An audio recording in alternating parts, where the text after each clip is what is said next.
विश्वानि देव सवितर्दुरितानि परासुव यद्भद्रं तन्न आसुव। ॐ शान्ति शान्ति शान्तिः। ॐ श्री गुरुभ्यो नमः। ॐ श्री परमात्मने नमः। ॐ श्री परम ऋषिभ्यो नमः। ओम। वैदिक संस्कृति के इस अंक में आप सभी का स्वागत है। हम देख रहे हैं कि किस प्रकार से हमारी संस्कृति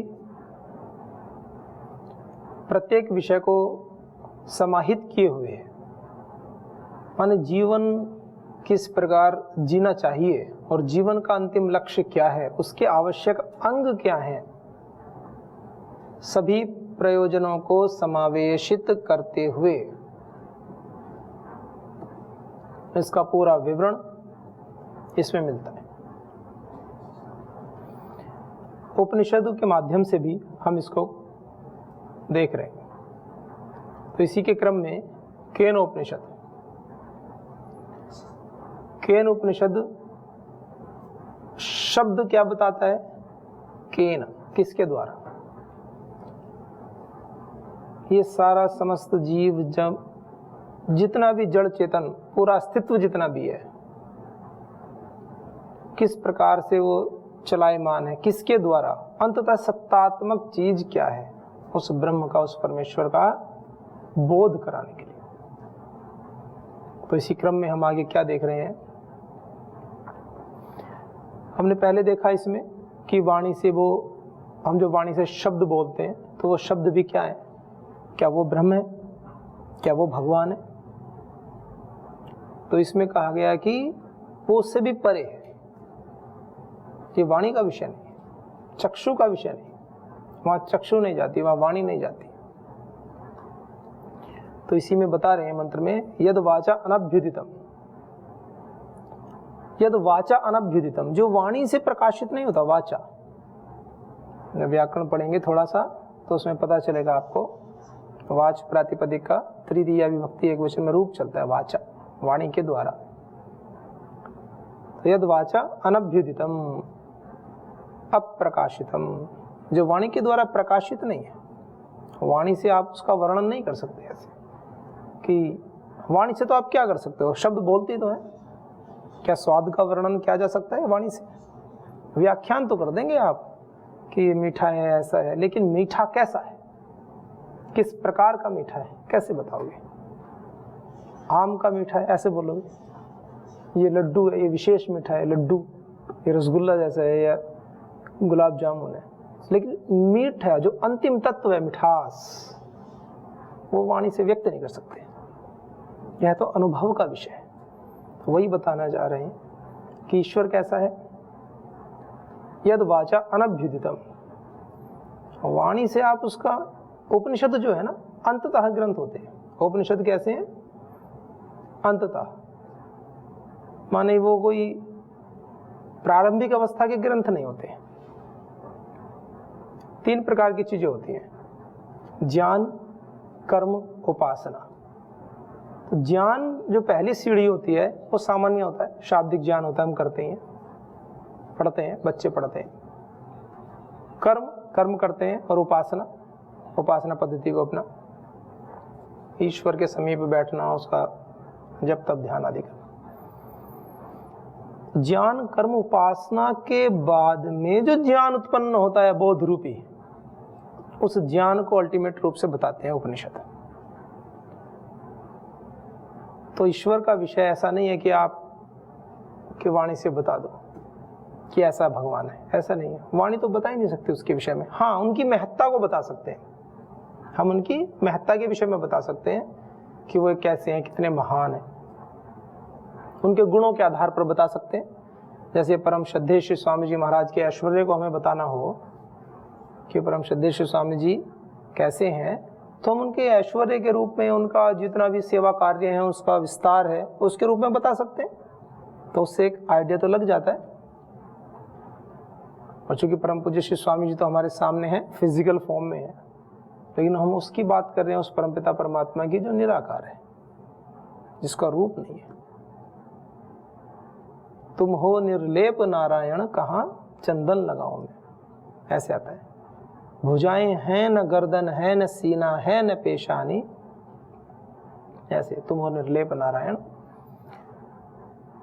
तो कुछ लोग कहते हैं कि नहीं, वो तो साकार रूप में भी है। हाँ है ना, ऐसे तो कहा ना, सब कुछ ब्रह्म का ही तो विस्तार है, तो रचना के आधार पर तो हम उसको देख ही सकते हैं।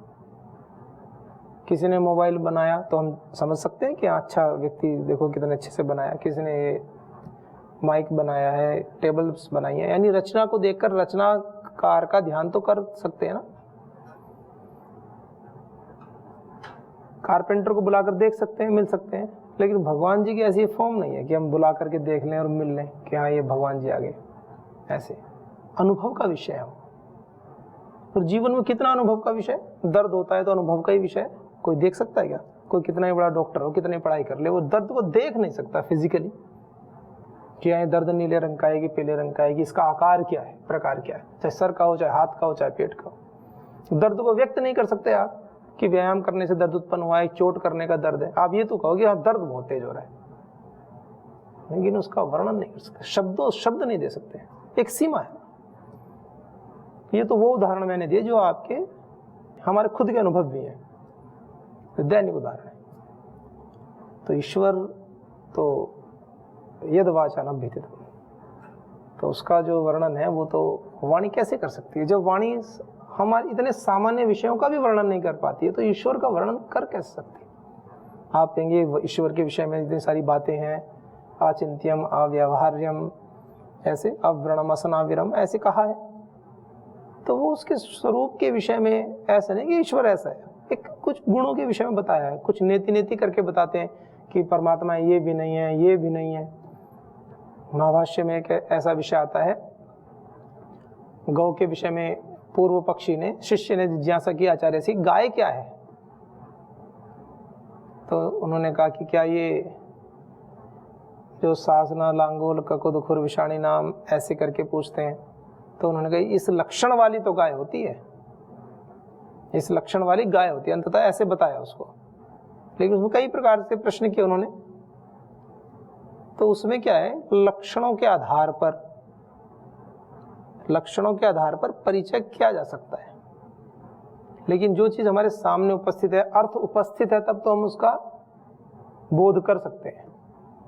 शब्दों पर ध्यान देना, यदि अर्थ हमारे सम्मुख उपस्थित है और हमने नहीं देखा है, तब तो हमें उसका बोध हो सकता है। प्रसिद्ध साधर्म्यात, प्रसिद्ध साधर्म्य से भी हो सकता है, लेकिन वो होना तो चाहिए। लेकिन वस्तु है तो, परमपिता परमात्मा है तो, लेकिन हमारे सामने जैसे हम और आप बैठे ऐसे तो नहीं है ना। जैसे हम कक्ष में आए और आप में से किसी को मैं ना जानता हूं, कोई व्यक्ति आकर कहे कि वो एक लाल सी टी शर्ट में या हरी सी टी शर्ट में कोई भाई बैठे हैं, वो हैं, तो पहचान लूंगा मैं फिर आकर के। नहीं पता है फिर भी पहचान लूंगा, किसी गुण विशेष से पहचान लूंगा। लेकिन परमात्मा के गुण का तो हमें पता है कि वह सत्य स्वरूप है, ओम भूर्भुवः स्वः सब करते ही हैं, कि वह दुख विनाशक है, सर्वरक्षक है, सुख स्वरूप है। लेकिन कहाँ है, ऐसे दिखता तो नहीं ना फिजिकल फॉर्म में। तो गुणों के आधार पर हम वर्णन तो कर सकते हैं, तो वो दिखता कहाँ है फिर? और हमारे ऋषियों को कैसा कहा गया है? वो आप्त पुरुष है, ऋषि हमारे आप्त पुरुष हैं। और ऋषियों की परिभाषा दी गई है साक्षात कृत धर्म। ऋषियों को कैसा कहा गया है? साक्षात कृत धर्म है, साक्षात चीजों को देख लेते हैं। और ऐसा कहा गया कि ईश्वर को भी वो ऐसे ही साक्षात कर लेते। आप कहोगे साक्षात कैसे करते हैं? हम लोग साक्षात करते ऐसा देखते हैं, आंखों से जैसे एक दूसरे को देखते हैं ना, उसको ही साक्षात समझते हैं। साक्षात भी तो कई प्रकार का होता है। दृष्टि का साक्षात अलग है, आंखों से देख। स्पर्श, वायु का स्पर्श होता है तो वो अनुभव, वो भी साक्षात ही है अनुभव। आप जा रहे हैं, वायु चल रही है, हवा बह रही है, तो त्वचा से स्पर्श होता है, ये भी साक्षात है। आपने भोजन किया, स्वयं किया, तो स्वाद साक्षात ही है। स्वाद का अनुभव तो आपने किया ना, तो स्वाद का साक्षात किया।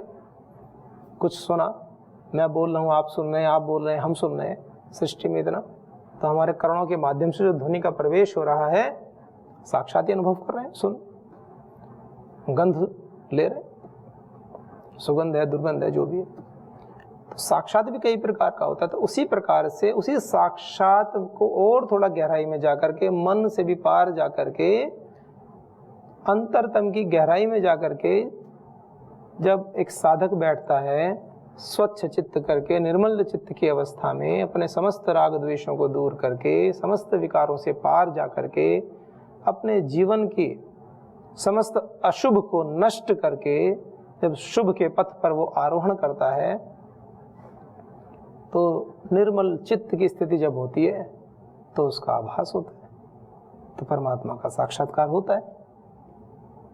उसके लिए जो इतनी सारी कंडीशनिंग करनी होती है, राग द्वेष से रहित होना होता है, पूरे योगांग का अनुष्ठान करना होता है। ऐसे नहीं कोई यूं कहे कि जी हाँ बस मेरा तो हो गया और मुझे साक्षात्कार हो गया, ऐसा नहीं। परमात्मा कोई तुक्के में मिलने वाली चीज नहीं है। कहते ना कि अरे मिल जाएंगे, हो जाएगा, कि अभी तो जीवन पड़ा है, बाद में देख लेंगे। तो बाद में देखने वाला परमात्मा ऐसी चीज है कि इतनी छोटी चीज है कि जो हम गए कोई नहीं, अभी बिजी हैं, बाद में देखेंगे, बुढ़ापे में देखेंगे, ऐसा है परमात्मा। इतनी छोटी चीज है। जीवन के संसार के समस्त ऐश्वर्यों को त्याग कर केवल एक लक्ष्य बना करके समाज कल्याण की भावना से निष्काम सेवा करते थे, समस्त इंद्रियों पर संयम रखते हुए, प्रसन्नता से आनंद पूर्वक जब इस पथ पर लगातार से तो दीर्घ काल निरंतर ये सत्कारा सेवित होकर जब आगे बढ़ते हैं, तब हमारे चित्त की स्थिति ऐसी होती है कि हम उसको पा सकें। निरंतरता और दीर्घ काल, ऐसा भी नहीं कि तुरंत बैठे और एकदम से विचलित हो जाएं कि नहीं हमें तो बस आज ही चाहिए। तीव्र संवेग होना चाहिए। साधक का प्रयत्न ऐसा हो कि आज ही मिले, और धैर्य इतना हो कि कभी भी मिले। इस भाव से साधक सदैव प्रसन्नता से कार्य करे, और सत्कारा से भी, सत्कार से, श्रद्धापूर्वक। ऐसे नहीं कि जैसे कहते हैं कि दो मजदूर थे, उनको एक मालिक ने कहा कि जाओ, वो दोनों बड़े अच्छे थे, तो वो कहते थे कि हमें भी धनवान बनना है। तो उसने उनको एक खदान जो होती है, कोयले की खदानें होती है, तो उसने एक खदान, उसके पास बहुत सारी खदानें थी, तो उन्होंने एक खदान उसके नाम कर दी कि जाओ एक खदान आप ले लो। आधी एक को दी, आधी दूसरे को दी, और कहा कि इसमें सोना छिपा है, खोदते रहो। हंस करके ऐसे बोला, और दोनों को कुदाल दी और भेज दिया। एक खोदता रहा, खोदता रहा, खोदता रहा, कुछ नहीं मिला। दूसरा खोदता रहा, खोदता रहा, उसको मिल गया।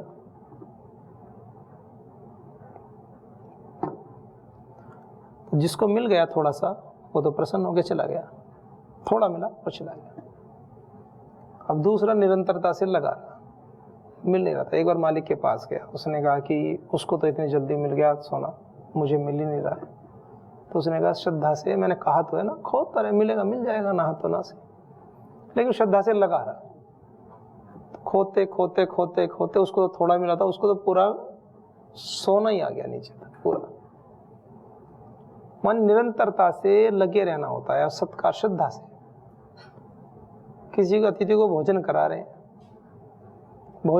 हैं, अरे आगे रोज आकर के बैठ जाते हैं, इनको भोजन कराना पड़ता है। मतलब भोजन तो करा रहे हैं, सारे कार्य कर रहे हैं, लेकिन श्रद्धा खंडित कर दी अपनी, लाभ नहीं है। जो आध्यात्मिक लाभ मिलना चाहिए वो नहीं मिलेगा। सामाजिक तो मिलता ही है लाभ, लोग कहेंगे यहाँ देखो इतना भोजन कराते हैं, अच्छे करते हैं, व्यक्ति का पेट तो भरेगा ही, जिसका भी, जिसको जो भोजन करेगा। बद्दुआ तो वो देगा नहीं, कुछ दुआ ही देगा, अच्छी बातें ही बताएगा, आशीर्वाद ही देगा, लेकिन जो लाभ हमें चाहिए वो नहीं मिल पाएगा। आध्यात्मिक प्रगति हमारी नहीं हो पाएगी उतनी ज्यादा। एक वो महात्मा जी हैं, उनका नाम स्मृति में नहीं आ रहा जी। भोजन बनाया, भिक्षा मांगते थे, एक रोटी, पूरे दिन में एक रोटी भिक्षा मांग के लाए और अपना एक रोटी बनाई, रोटी बना के रख दी और अंदर घी लेने चले गए, थोड़ा सा घी लगा के खाते। उतनी देर में एक श्वान, एक कुत्ता आया, रोटी उठाई और भाग गया और वो उसके पीछे पीछे भागते जा रहे हैं। लोग कह रहे तो बड़ा बताओ, वैसे तो बाबा जी बने फिरते हैं कि रोटी के लिए कुत्ते के पीछे भागे जा रहे हैं। और भागे जा रहे हैं और क्या कह रहे हैं, हे मेरे नाथ रुक तो जाओ, घी तो लगवाते जाओ, सूखी रोटी खाओगे क्या? पीछे पीछे भाग रहे, दौड़ रहे कि सूखी रोटी ना खाओ, घी लगवाते जाओ, इसलिए दौड़ रहे हैं, रोटी लेने के लिए नहीं दौड़ रहे। माने भावना, पूर्ण समर्पण, अंततः पूर्ण समर्पण की भावना जो है ना, वो हमें ऊपर उठाती है। आध्यात्मिक लाभ यदि पाना है तो कार्य तो संसार में सब कर ही रहे ना, सब कर रहे। चलिए, तो इन्होंने क्या कहा कि उपनिषद के ऋषि क्या कह रहे हैं, यद वाचा अनभ्युदितम, वाणी से ईश्वर को जानना, केवल वाणी से, ये भी ध्यान दीजिए, एक एक विषय को लेकर कह रहे हैं। आप कहेंगे कि ऐसे कैसे जान सकते हैं, वाणी से तो जानते ही हैं, पढ़ रहे हैं, पढ़ा रहे हैं, वाणी का प्रयोग तो कर रहे हैं, लेकिन यहाँ जिस बात की बात कही जा रही है, जिस विषय को लिया जा रहा है, वो अंततः बात कही जा रही है। कि जैसे कहा, किसी ने कहा कि जी मुझे तो मेरा बैग नहीं मिल रहा है, थैला नहीं मिल रहा, तो कहा हाँ जी देख लो वहाँ रखा है, उसने सुना, चला गया, मिल गया। ऐसा कोई नहीं, ऐसी स्थिति नहीं है कि भगवान जी नहीं मिल रहे, हाँ जाओ उधर चले जाना, मिल जाएंगे, ऐसा नहीं है। ये तो स्वयं करने का कार्य है। जैसे परम पूज्य श्री स्वामी जी कहते हैं ना, योग कैसा है, करके पाओगे, बोल के नहीं। बोलना और करना एक अलग विषय है, वो करने में ही आ जाता है बोलना। लेकिन कोई केवल बोलता ही रहे, करे कुछ ना, कोई अनुलोम विलोम करे ना और बस बोलता रहे। अनुलोम विलोम करने के बड़े लाभ हैं, और भाई लाभ तो है, कर तो लो। कपालभाति करने से कैंसर ठीक हो जाएगा, कर तो लो, तभी तो ठीक होगा। कुछ लोग होते हैं करते कम है, बोलते ज्यादा है, कहेंगे हम 3 साल से कर रहे हैं जी, ठीक नहीं हुआ। अब देखो उनको करने का तरीका, उनका कैंसर तो क्या, उन्होंने सामान्य गांठें भी ठीक नहीं कर सकते, उससे विशेष रोग में विशेष करना होता है। और आज तो ऐसी क्रांति मची हुई है, धूम सी मचा रखी है, लोगों के 25-25, 30-30 साल पुराने आनुवांशिक रोग तक ठीक हो रहे हैं, 5-5, 6-6 दिन में, एक दिन में ठीक हो रहे हैं। क्यों? एक तो आध्यात्मिक ऊर्जा क्षेत्र उत्पन्न होता है। ये जो भी चिकित्सा पद्धति है, योग चिकित्सा है, आयुर्वेद चिकित्सा है, प्राकृतिक चिकित्सा है, इसके माध्यम से यज्ञ चिकित्सा है, ये तो है ही, ये तो काम कर ही रही है लगातार। लेकिन योगग्राम में परम श्रद्धेय श्री स्वामी जी महाराज के साक्षात सानिध्य में रह करके व्यक्ति जब करता है, तो एक योगी का जो ओरा होता है, एक आध्यात्मिक ऊर्जा क्षेत्र होता है, वो नष्ट कर देता है, विदीर्ण करता है समस्त विकारों को। हमारे शरीर की जो जीवनी शक्ति है वो कई 100 गुना, हजारों गुना बढ़ जाती है, और जो रोग आज तक कभी ठीक नहीं होते वो ठीक होने लगते हैं।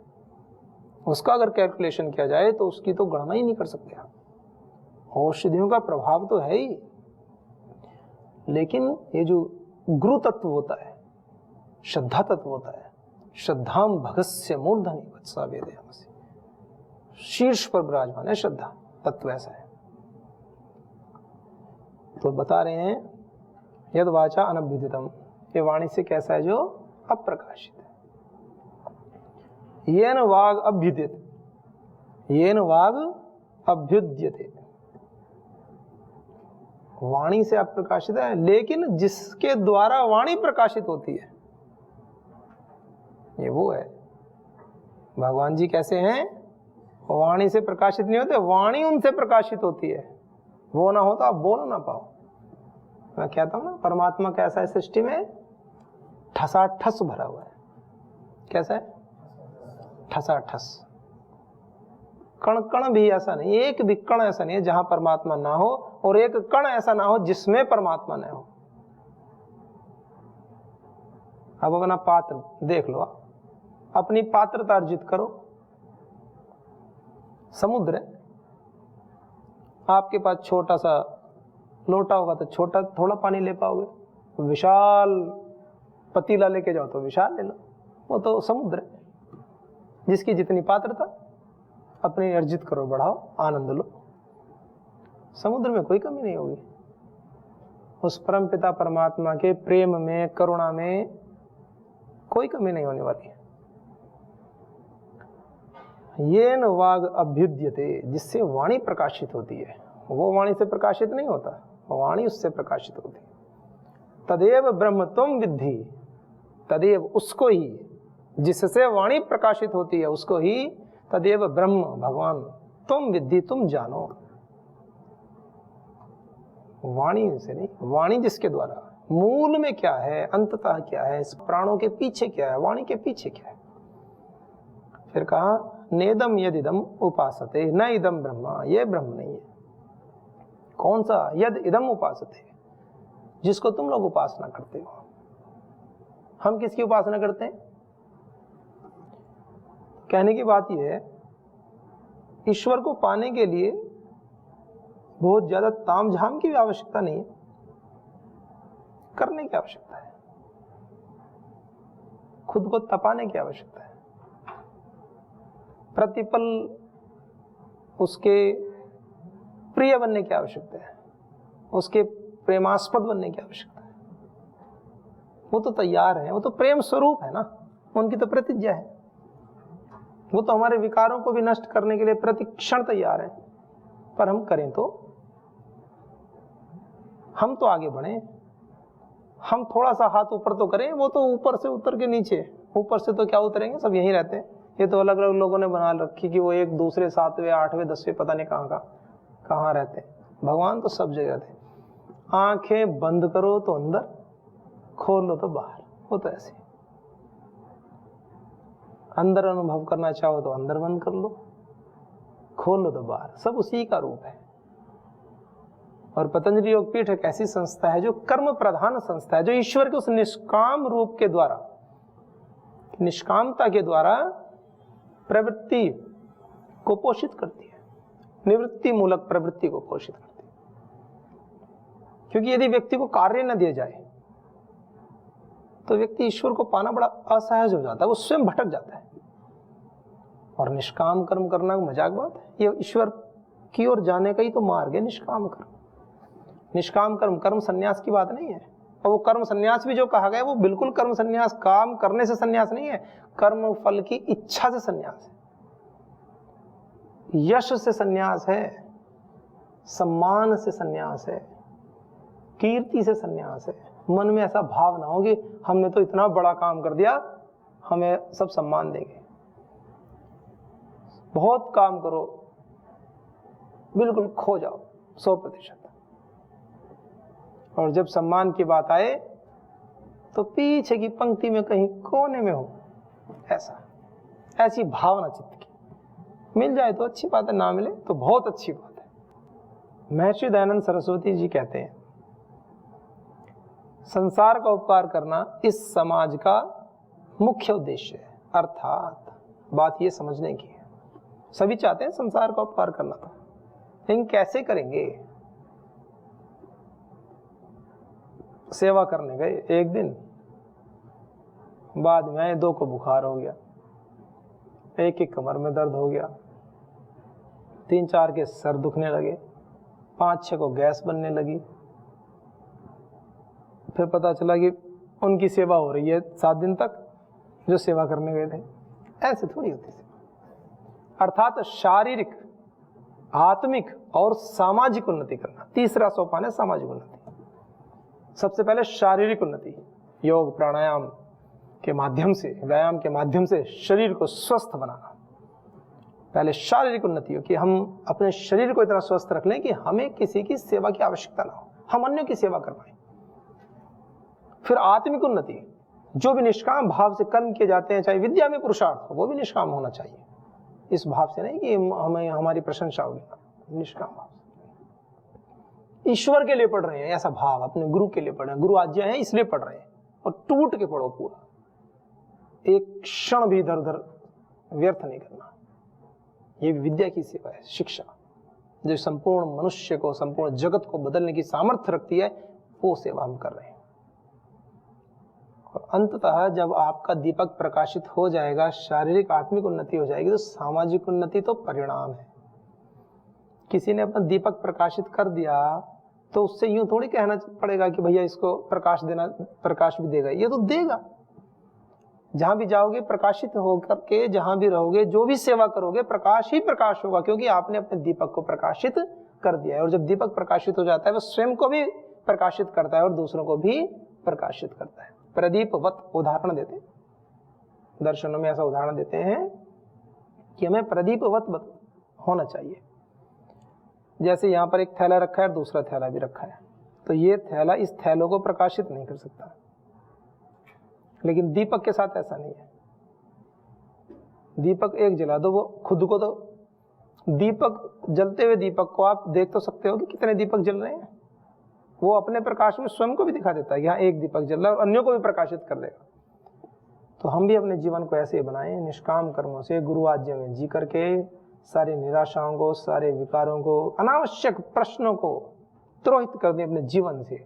20-25 वर्ष का जो समय मिला है, बाद में तो 90-100 साल के बाद तो व्यक्ति थोड़ा अवस्था वैसी हो जाती है, बहुत पुरुषार्थ नहीं कर पाते। ये जो 20-25 साल का स्पैन ऑफ टाइम है, इसमें हम अत्यधिक पुरुषार्थ करें, अपने जीवन को निष्काम कर्म की ओर निष्प्रिय भाव से और प्रचंड पुरुषार्थ करें, अखंड प्रचंड पुरुषार्थ, और जीवन को एक श्रेष्ठ मार्ग की ओर अग्रसरित हमने किया है, इसको एक लक्ष्य तक लेकर जाएं। और अंततः तो पाना इनको है, भगवान जी को, तो जैसा बताया सभी के जीवन में योगक्षेम आए, सभी स्वस्थ रहें, निरोग रहें और अपने अपने लक्ष्य को पाएं। ईश्वर सभी का कल्याण करें।